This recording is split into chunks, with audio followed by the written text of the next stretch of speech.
El siguiente programa es de clasificación O. Opinión.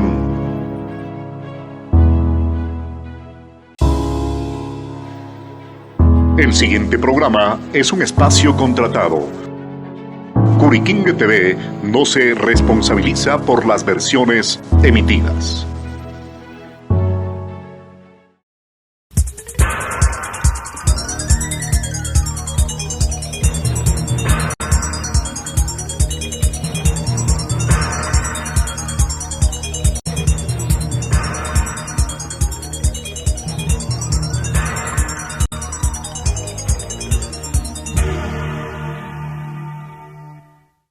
Amigos y amigas, tenemos la grata participación del ex prefecto del Carchi, Guillermo Herrera.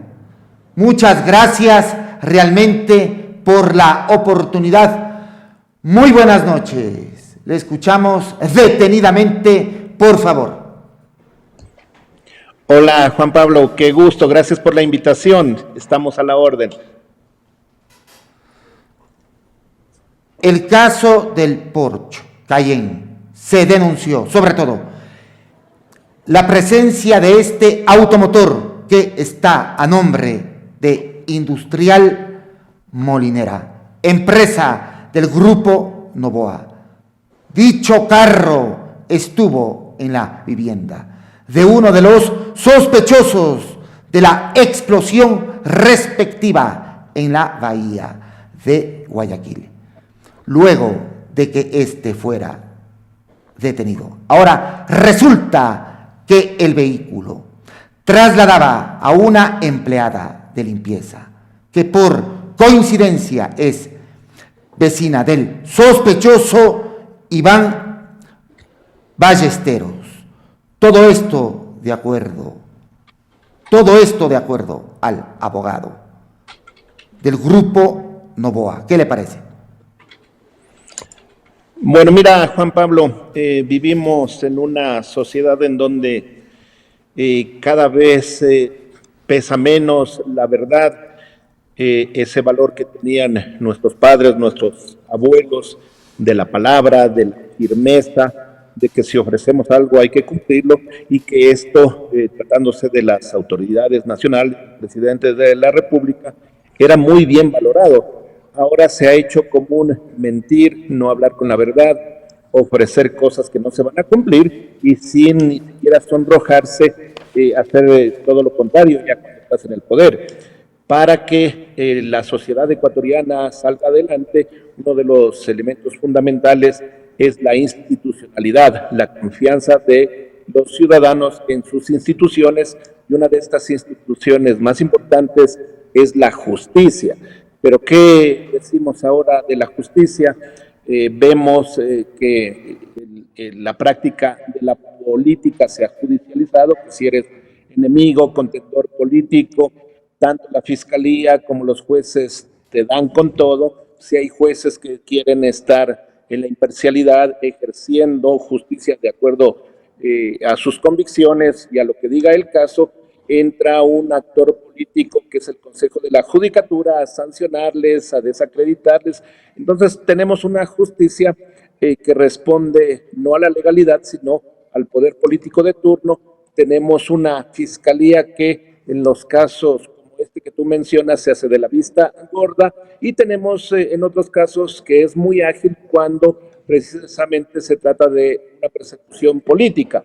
Si no hay un respeto a la institucionalidad, nosotros creemos que se pierde la fortaleza de la democracia en el país. Lo que tú has manifestado, este aparente atentado con un coche bomba, luego lo que salió en las cámaras, que son propiedad de la alcaldía de Guayaquil, y todo el accionar de la justicia lo que crean es desconfianza en la ciudadanía, y cada vez nos dicen que el poder político ejerce presión y maneja al poder judicial, y esto no debería ser así.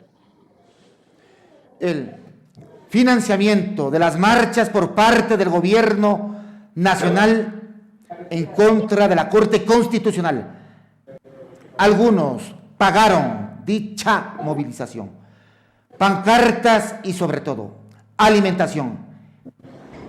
El presidente no ha esclarecido ni ha transparentado qué rol tuvo, sobre todo, María Cristina Magui Gordón, funcionaria de la presidencia en la organización de la marcha en Quito.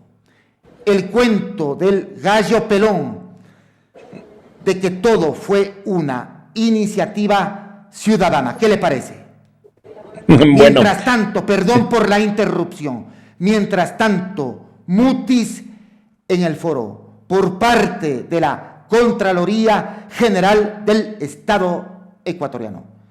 Estamos viviendo el país de los hechos consumados. Adicionalmente, le pregunto. Mira, Juan Pablo, vemos que han cambiado los actores políticos, pero no ha cambiado la forma, lamentablemente, de hacer política.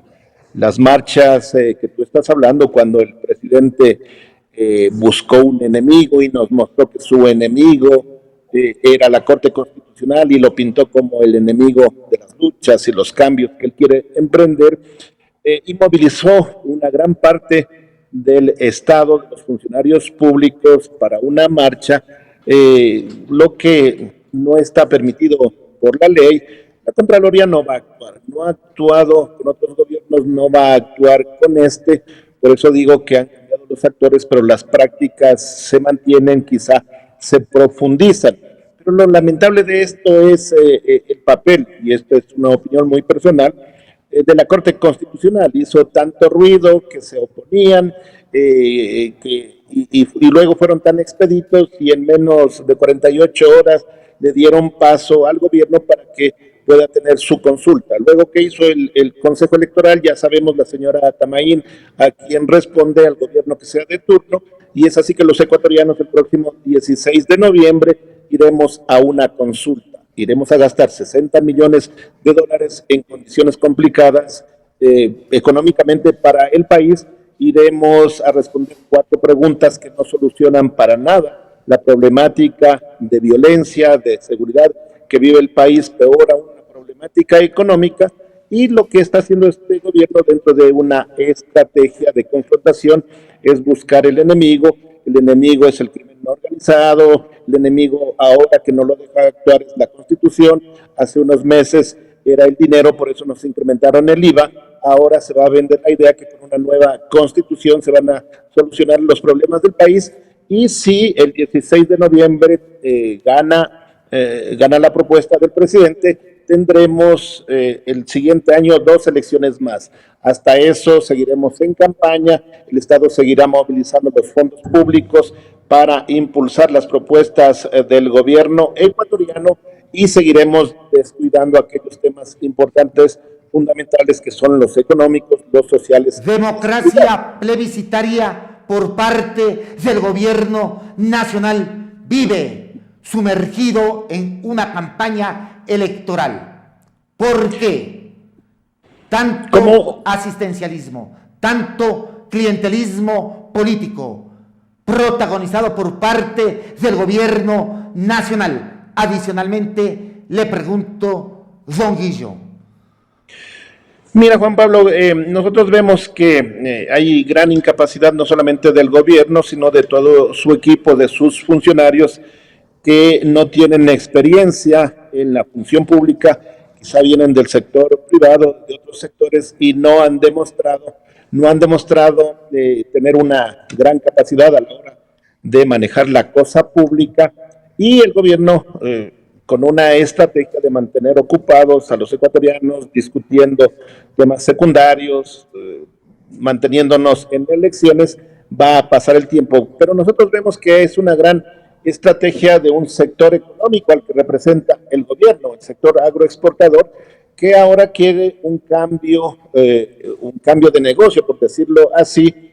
Quiere estar en el tema de la minería, en el tema petrolero, y para eso necesita su constitución para permitir que los activos del Estado, que los sectores estratégicos tengan toda la facilidad y vía abierta para que entre el sector privado. Y ya conocemos los concursos que hace el gobierno, ya conocemos las asignaciones que hace de diferentes sectores o de diferentes negocios al sector privado. Entonces, esto es una disputa política por manejar los grandes sectores económicos del país, y el gobierno en este periodo de 4 años quiere acelerarlo, quiere hacerlo, y esa es una estrategia que va más allá de lo político, sino que fundamentalmente radica en lo económico, en el poder económico que su grupo quiere ampliar a costa del Estado ecuatoriano. Vamos con la ley de integridad pública que se aprobó por parte del Parlamento ecuatoriano, la cual permitió a dentelladas en forma atrabiliaria que las operaciones de la Corporación Noboa aparezcan como que haya pagado los impuestos correspondientes sin que se exhiba un solo documento de respaldo y sin advertir a los dueños de ese emporio que no digan absolutamente nada, para no levantar el avispero.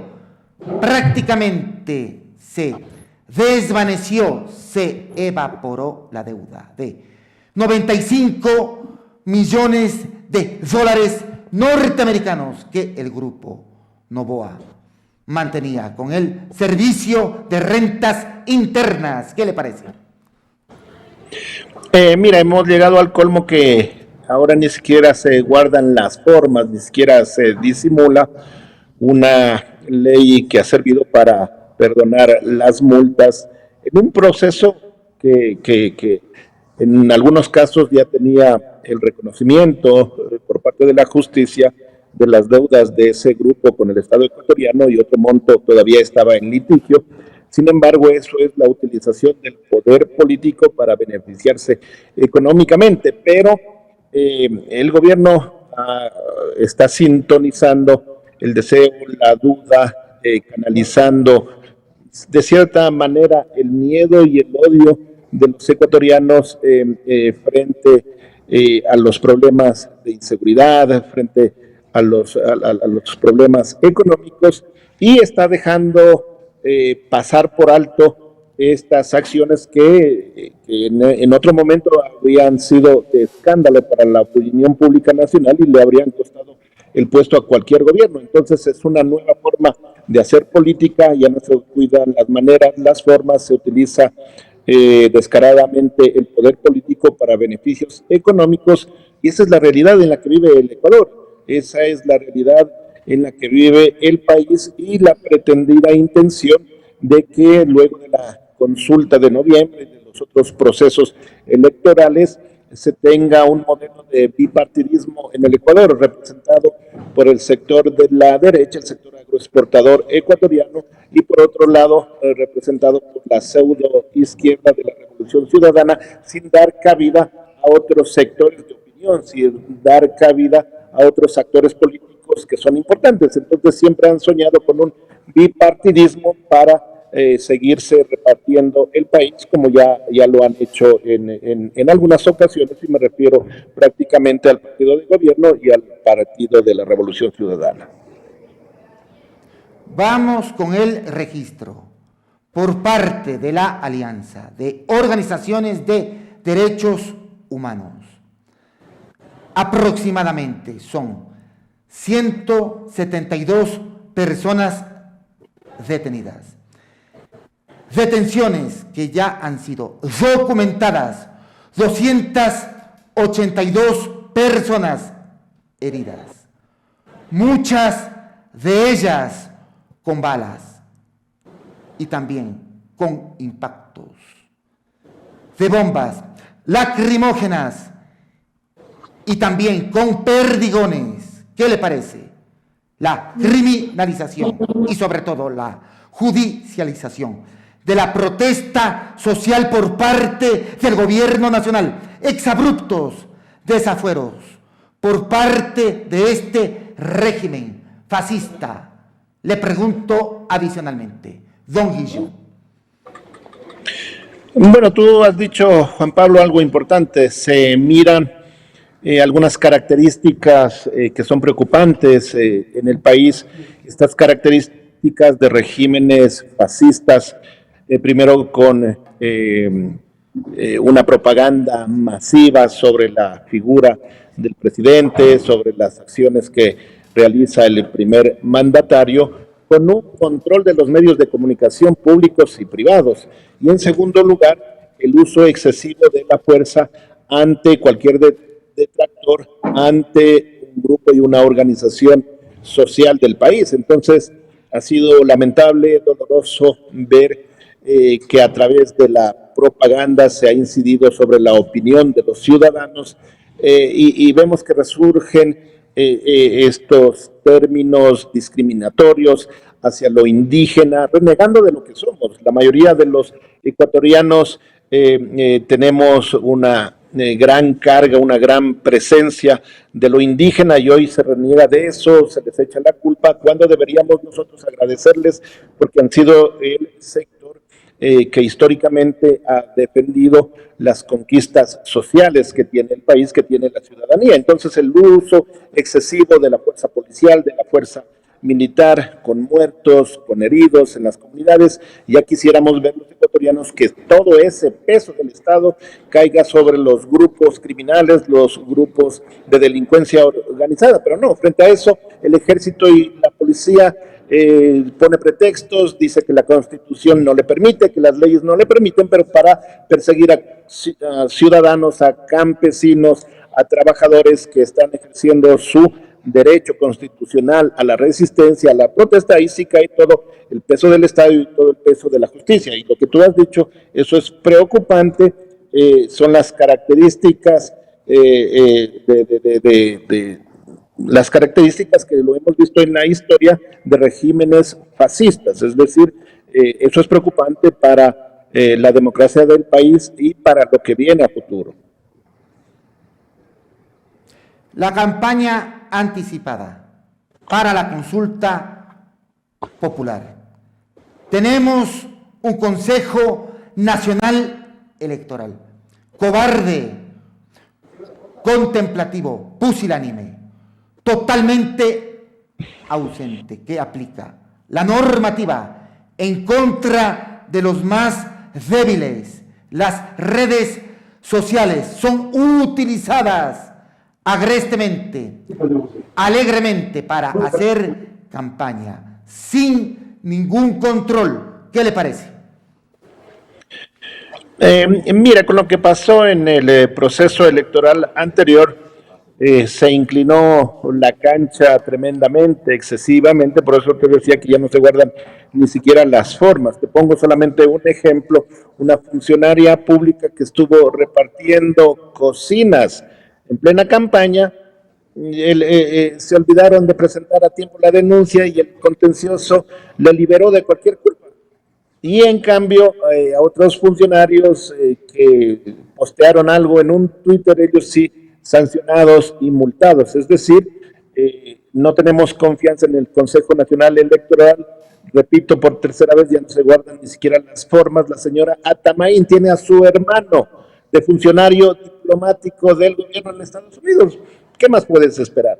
Entonces, de ese Consejo Electoral que responde al gobierno de turno, no digamos a este gobierno, sino al gobierno de turno, que no representa a las organizaciones políticas, que no sirve para que los procesos electorales sean transparentes y para dar la garantía que el voto de los ecuatorianos sea representado en los resultados. No, esta señora Atamaín y la mayoría de vocales del Consejo Electoral se convierten en corifeos que repiten el discurso y de lo que diga el gobierno. Entonces, en eso se ha convertido el poder electoral del país, lamentablemente. Vamos con las expresiones vertidas por parte del mandatario, en tanto en cuanto, por ende, y por consiguiente expresó, manifestó y aseveró lo siguiente: el IES no debe ser un prestador de salud. El servicio de salud y todos los servicios que presta el IES lo hace con plata de los afiliados, es decir, no es gratis, a diferencia del Ministerio de Salud Pública, que sus servicios lo realizan con fondos públicos, es decir, de la caja fiscal. Su opinión, su palpitar, su reflexión, su concepto, por favor. Mira, uno de los sectores que en este año han sido más afectados por la falta de inversión y de recursos ha sido el sector de la salud.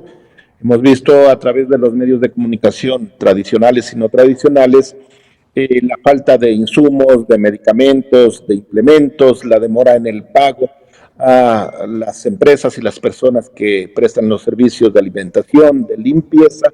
Entonces, el sector salud en el Ecuador no está funcionando. Hay un gran impacto. Hemos visto con tristeza cómo enfermos no han podido realizarse sus diálisis, cómo no se atiende a las personas con enfermedades catastróficas.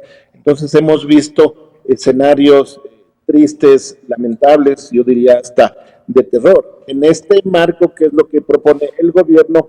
Que el servicio de salud que pagamos los afiliados pase al Ministerio de Salud Pública, pero ni siquiera puede con el universo actual de personas, ni siquiera puede atenderlas. ¿Qué va a hacer con una cantidad adicional de asegurados? Entonces, yo creo que allí nuevamente se evidencia la intencionalidad del gobierno hacerse con los fondos del IES, que son la mayor cantidad de ahorros que tenemos en el país, quizá buscar un modelo de prestadores privados de salud. Entonces, lo peor, ¿qué es lo que ha dicho el gobierno? Que si gana la consulta al sí, ahí recién nos va a decir qué es lo que propone para la nueva constitución. Entonces, ¿qué le vamos a firmar? Una carta en blanco. El señor Noboa piensa que está en una de las empresas de su papi o en una de las haciendas de su papi. Está en el Ecuador y nosotros creo que debemos actuar de una manera responsable, diciéndole a la ciudadanía todos los peligros que traerían la puesta en marcha de las intenciones que tiene el gobierno ecuatoriano. La salud ha sido una de las más golpeadas. Relegada, marginada, represada por parte del gobierno nacional. Hay indolencia protagonizada por parte de este régimen actual. Perdón por la interrupción, le digo de paso. Así es, así es. Entonces, la propuesta que hace el gobierno en este sentido carece de todo sustento técnico. La evidencia demuestra que es el sector menos atendido, entonces ahí es donde tendría peor credibilidad el gobierno ecuatoriano. Los despidos masivos en Petroecuador tras la salida de los funcionarios se complicaron las jornadas de trabajo para compensar a quienes salieron. Hay horas extras que deben ser solventadas, pagadas. Esto es contrario a la optimización. En cuanto a los recursos públicos que buscaba el gobierno nacional. Bueno, la estrategia que tiene el gobierno en este momento, y la estrategia que no es nueva, que ha tenido siempre este sector, ha sido destruir la poca capacidad de eficiencia que tiene el sector público, no brindarle los recursos necesarios, con la finalidad de luego entregarlos al sector privado a cualquier precio sin un concurso adecuado. Hablaba usted de los despidos. Todo esto obedece a un modelo que ha priorizado el equilibrio fiscal sobre el crecimiento económico hay una carta de intención firmada con el Fondo Monetario Internacional y hay desembolsos que han sido entregados al país y hay mayores compromisos que tiene que cumplir el gobierno. Estos entre 5,000 y 7,000 despidos del sector público solo son la primera parte de los acuerdos, la eliminación de los subsidios son la segunda parte de los acuerdos, pero viene todavía mucho más. No ha terminado esto y luego vendrá lo que le denominan ajustes estructurales, es decir, venta de los activos del Estado. Ese es eso es lo que les espera a los ecuatorianos, y si nosotros revisamos, no ha dado resultados positivos en ningún país que haya implementado a rajatabla las propuestas firmadas en las cartas de intención entre los estados y el Fondo Monetario, y en Ecuador no va a ser la excepción. Es decir, vienen momentos duros, difíciles para la sociedad ecuatoriana, cuyo impacto se va a mirar en el mediano y largo plazo. Esto no es algo que luego podemos acomodarlo, que luego podemos hacer reversa, no, sino que tiene un impacto de 10, 15, 20 años o más. Pretenden la privatización de las llamadas áreas estratégicas, que forman parte de la economía nacional. Pero mira, ¿cuál es el discurso? ¿Qué nos dicen y qué van a seguir enfatizando? Es que no hay dinero para hacer inversiones, que necesitamos inversión para desarrollar ciertos sectores del Estado. Cierto, eso es correcto, eso está bien, pero para eso se establece la posibilidad de crear alianzas público-privadas donde el sector privado puede administrar. Le están quitando los recursos correspondientes a Petroecuador. Perdón por la interrupción, le digo de paso, don Guillo. Así es, el sector petrolero y el sector minero es aquel que donde se va a hacer mayor trabajo. Entonces nosotros creemos en la participación del sector privado en condiciones adecuadas, tanto para el sector privado como para el sector público, con concursos públicos como lo establece la ley, con procesos que permitan elegir a las mejores propuestas, pero eso no ha pasado en este gobierno. ¿Qué es lo que se ha hecho? Se pretende entregar a dedo todos los activos del Estado, todos los negocios petroleros, y este proceso de privatización ni siquiera va a ser transparente, sino que es un proceso que va a ser entregado de acuerdo al interés que tenga el gobierno actual, y un interés no nacional, sino un interés personal y privado. Tenemos un gobierno de vertiente y corriente neoliberal a ultranza.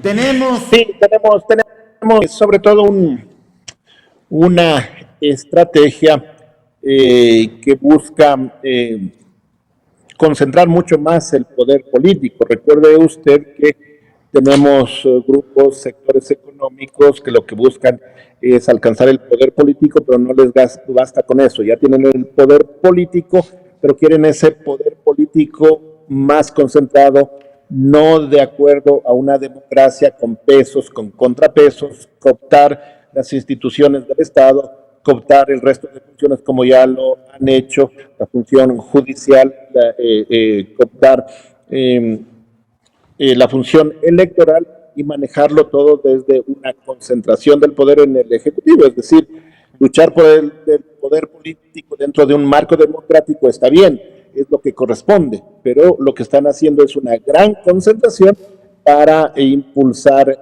una agenda que no responde a los intereses nacionales, sino a los intereses económicos de estos grupos a los cuales representa el presidente Noboa.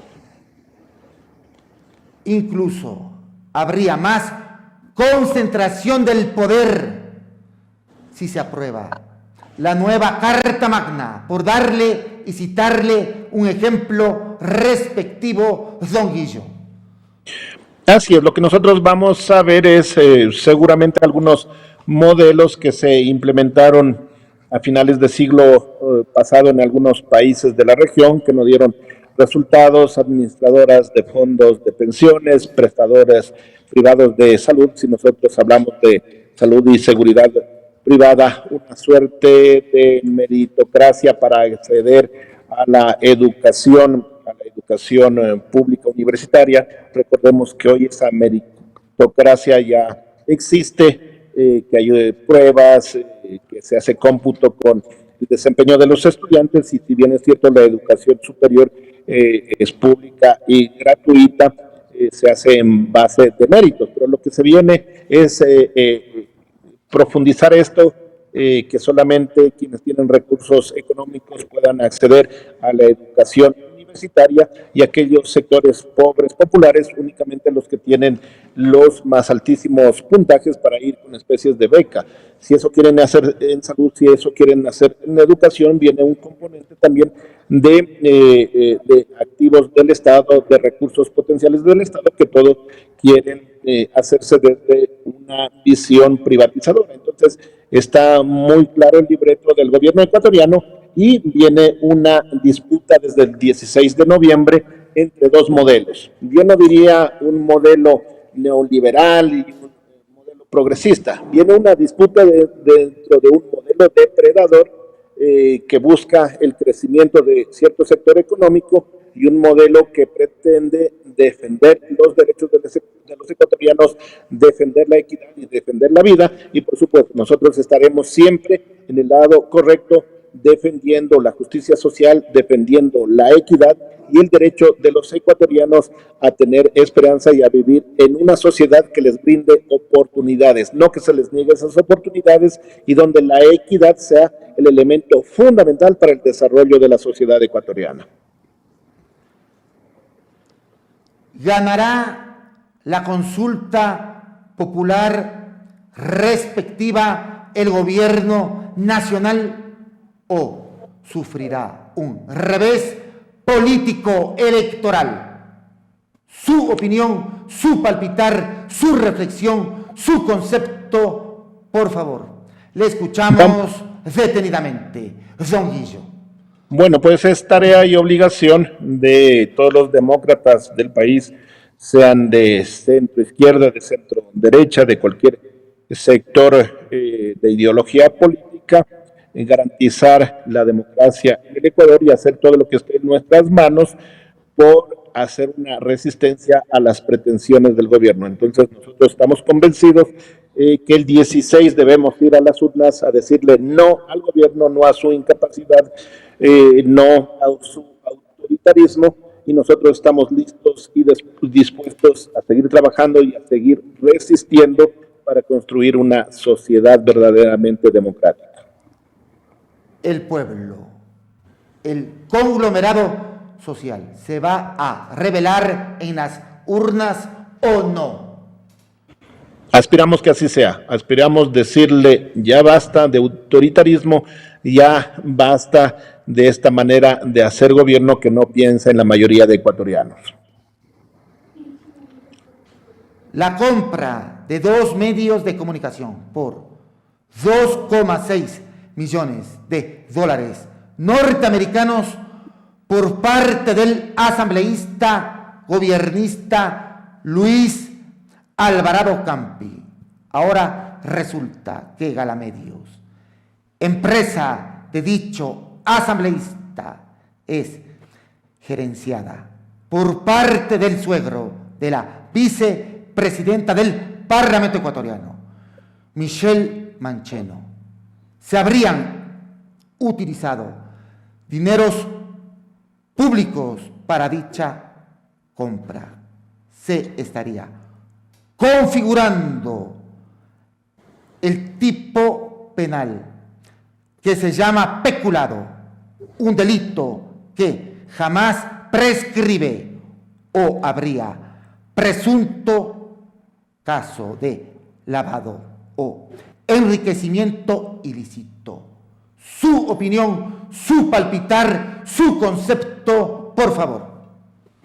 Mire, más allá de todo eso que debe investigar la justicia, lo preocupante es la concentración de los medios de comunicación, sean públicos, sean privados, sean los medios tradicionales o los medios que han nacido a través de redes sociales.